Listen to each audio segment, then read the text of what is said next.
میرے کچھ کوسچنز ہیں. جی جی فرسٹ آف آل آپ نے کہا کہ جی جی ضرور زندگی ہے, جی ٹھیک ہے, لیکن کچھ چلتی جی پھرتی لاشیں بھی تو ہوتی ہیں نا, جن میں روح ہوتی ہے مگر زندگی نہیں. ان کے بارے میں کیا کہیں گے آپ؟ جی بالکل ایسے ہی اصل میں. لیکن جو ہم حرکت کی بات کریں کہ جب تک حرکت ہے تب تک آپ زندہ ہیں. دیکھیں بھی آگے بات آپ نے کر دی صفات کی کہ مردے کی صفت ہے اکڑنا. جو بندہ غرور و تکبر میں ہے ہم اس کو مردے کے علاوہ کچھ نہیں کہہ سکتے. جس بات کو آپ کہہ رہی کہ جو بندہ اپنے غرور و تکبر میں ہے تو وہ اکڑ میں ہے اس کے اندر, تو زمین پہ اللہ تعالیٰ نے فرمایا کہ بھائی زمین پر اترا کر نہ چلو. تو وہی ہے کہ جب آپ اکڑ کے چلیں گے تو کیونکہ اکڑنا کس کی پہچان ہے؟ مردے کی پہچان ہے اکڑنا.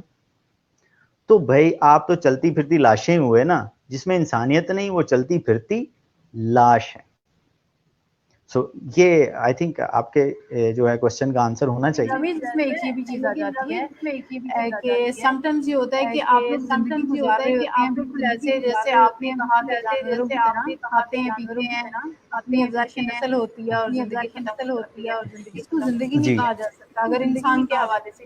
بالکل بھی نہیں کہا جا سکتا, میں ان کی بات بالکل کر بھی نہیں رہی کہا ہوں. جا ان کو آپ کیا لقب دیں گے, ان کو کیا کہیں گے آپ ایسے لوگ؟ بھائی وہ تو حیوان سے بھی گرے ہوئے, آپ اس کو کیا کہیں گے؟ قرآن میں لقد خلقنا الانسان فی احسن تقویم, ہم نے انسان کو بہترین صنائی بنایا بھائی, سب سے بہترین مخلوق. لیکن کیا ہوا ہے؟ ثم رددناہ اسفل سافلین, یہ اسفل سافلین میں پڑا ہوا ہے, نیچوں سے نیچے گھڑے میں پڑا ہوا ہے. اب اس سے نکلے گا کون؟ الا الذین آمنوا وعملوا الصالحات, بھائی جو اچھے کام کرے گا, جو ایمان لائے گا, جو نیک عمل کرے گا, وہ اس گھڑے سے نکل سکتا ہے اور اپنا جو آبائی وطن ہے, جنت ہے, اس کو پا سکتا ہے, یا اشرف المخلوقات کے درجے پر فائز ہو سکتا ہے. یا بھی مجھے ایک اعظم نذیر صاحب کا یہ آپ کی وہ نظر آ رہا ہے تو جی کہ میں خواب, نے یہ شو کیا ہوا ہے. تو خواب ہوتے ہیں حقیقت نہیں. تو یہ بڑا مسکنسیپشن ہے اس بارے میں. بھائی آپ فار ایگزامپل آپ اپنی 10-12 گھنٹے سوتے ہیں دن میں, اگر آپ کی عمر 60 سال ہے تو بھائی 25-30 سال تو آپ نے سونے میں گزار دیے. تو آدھی زندگی جس چیز کو آپ دے رہے ہیں تو آپ اس کو کیا کہیں گے کہ وہ بس اللہ نے ویسی بنائی ہوئی ہے کہ بھائی خواب ہے, چلو ٹھیک ہے بھائی خواب تھا. تو آپ اس کو ڈینائی نہیں کر سکتے. خواب کے ذکر کے بارے میں اللہ تعالیٰ نے قرآن میں جگہ جگہ فرمایا, حضرت یوسف کا قصہ ہے. سو اٹ مینس کہ جو بندہ خواب کی دنیا سے واقف ہو جاتا ہے وہ اصل میں اپنی روحانی صلاحیتوں میں اضافہ کر لیتا ہے, کہ وہ اپنی روح سے, آپ اس کو کہہ لیں کہ قریب تر ہوتا چلا جاتا ہے. جی, اعظم نذیر کا اور اگلا دوسری کوشچن چیز ہے, اور جو دوسری طرف یہ بھی کہا جاتا ہے کہ ہمیشہ بڑے خواب دیکھو. ہمیشہ یہ کہا جاتا ہے کہ بڑے خواب دیکھو. ہاں, وہ آپ دنیا کے معنی میں نا کہ بھائی اپنا ذہن بڑا رکھو, اصل میں یہ چیز ہے. کیونکہ یہ قانون ہے کہ جب تک آپ بڑا نہیں سوچیں گے نا, آپ کچھ بڑا کر ہی نہیں سکتے. میں اگر اپنی بات کروں تو میرے ساتھ تقریباً میرے 200 بیچ میٹس فل کیا, تو لیکن اس میں شاید میری ایک ہی کلاس فیلو تھیں جو میرے ساتھ لیکچرر اپوائنٹ ہوئیں یونیورسٹی میں. تو کیونکہ جب تک ذہن میں ہوگا نا کہ بھئی میں نے اسکول میں پڑھانا ہے تو آپ اسکول میں ہی پڑھائیں گے نا, کالج میں کون جانے دے گا آپ کو. سو جب تک ذہن تک آپ کوئی بڑی اچیومنٹ نہیں کر سکتے تو خواب ہمیشہ ہی بڑے دیکھنے چاہیے. لیکن صرف خواب ہی نہیں دیکھنے چاہیے, اس کے لیے کوشش کرنی چاہیے, پھر ہی وہ خواب حقیقت بن سکتے ہیں. رمیز, تو پھر آپ نے اس کا کیا مطلب, ایک طرف کہہ رہے ہیں کہ خواب تو خواب ہوتے ہیں, دوسری طرف بڑے بڑے خواب دکھائے جا رہے ہیں, تو آپ کس لیول میں ہیں؟ جی نہیں, اصل میں جو میرا پہلے کا مقصد ہے وہ صرف یہ ہے کہ بھئی خواب کی دنیا سے واقف ہو جاؤ, کہ اس کی طرف بھی توجہ دیں, صرف اس کو خواب سمجھ کے نہ بھلا دیا جائے. مراقبے سے. ہمیں تھوڑی سی پریکٹس کروائیں گے.